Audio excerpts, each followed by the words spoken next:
Evening সকলকে, সবাই কেমন আছে বলো। আজকে একটু ফাঁকা আছি, তাই ভাবলাম একটু সামনে একটা মার্কেট আছে, ওখান থেকে ঘুরে আসি, কিছু নিয়ে আসি। এখানে তো অনলাইনে সব কিছু পাওয়া যায়, বাট এখানে বাজারগুলো বেশ সুন্দর, আর রাস্তাঘাট তো ভীষণই সুন্দর, হাঁটতেও ভালো লাগে। তো চলো একটু ঘুরে আসি, আর তোমাদের সঙ্গে রাস্তাঘাটগুলো শেয়ার করবো। কারণ আমাদের রাজ্যে তো বলে বাংলায় গুজরাট হতে দেবো না, তাই গুজরাট এত সুন্দর সুন্দর রাস্তাঘাট, পরিষ্কার পরিচ্ছন্ন, হাঁটতেও বেশ মজাই লাগে। চলো তোমাদেরকেও আমি একটু দেখাই রাস্তাঘাটগুলো কেমন, বা হাঁটার জায়গাগুলো কেমন, মানুষ যেখানে বসে থাকে, আড্ডা মারে, টাইম স্পেন্ড করে। এটা দেখছো, এটা হলো একটা ক্যানেল। দেখে তো নদীই মনে হয় আমার। তো যাই হোক, তারপর দেখো এটা একটা মন্দির হয়েছে নতুন আমাদের সোসাইটির কাছে। আর এই যে দেখো রাস্তাগুলো কতটা সুন্দর।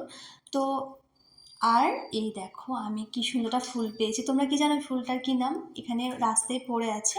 আর এটা হলো হাঁটার জন্য, কেউ কেউ এখানে নানারকম খেলাধুলাও করতে পারে। আর এই দেখো এখানে না খুব সুন্দর সুন্দর কাঠগোলাপের গাছ, মানে ভীষণ সুন্দর সুন্দর রাস্তা জুড়ে কাঠগোলাপের গাছ। আর এখানে আবার সাইকেল স্ট্যান্ড আছে, আধ ঘন্টায় এক টাকা করে। আর এই যে একটা মন্দির, এটা হলো জৈন মন্দির, একদম ভীষণ সুন্দর মন্দিরটা। তারপর আমি চলে গেছিলাম মার্কেটে, বললাম যে মার্কেট যাব।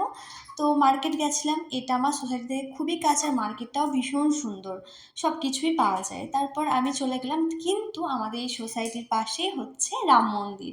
এটা কমপ্লিট হয়ে যাবে আর কিছুদিনের মধ্যে। আমার তো এখন থেকেই ভীষণ সুন্দর লাগছে। তো তোমরা বলো কি, রাস্তাঘাটগুলো সুন্দর নয়? ভীষণই সুন্দর রাস্তাঘাট, একদম মনোরম পরিবেশ, ভীষণই সুন্দর। এই মন্দিরটা যে কবে হবে কমপ্লিট, প্রায় কমপ্লিট। দেখো হাতি দুটো কি সুন্দর লাগছে না? তারপর রুমে এসে বানিয়ে নিলাম গরম গরম চা, আর সঙ্গে রয়েছে কাজু বিস্কুট। আর আমি চাটা খুব ভালোই বানাই, চলো চা খাওয়া যাক। কিন্তু আমার একা একা চা খেতে একদম ভালো লাগে না, কিন্তু ওর তো আসতে লেট আছে। উফ, চাটা যা হয়েছিল না, আর আমি চা একটু ভালোই বানাই, সেটা প্রায় সবাই জানেই।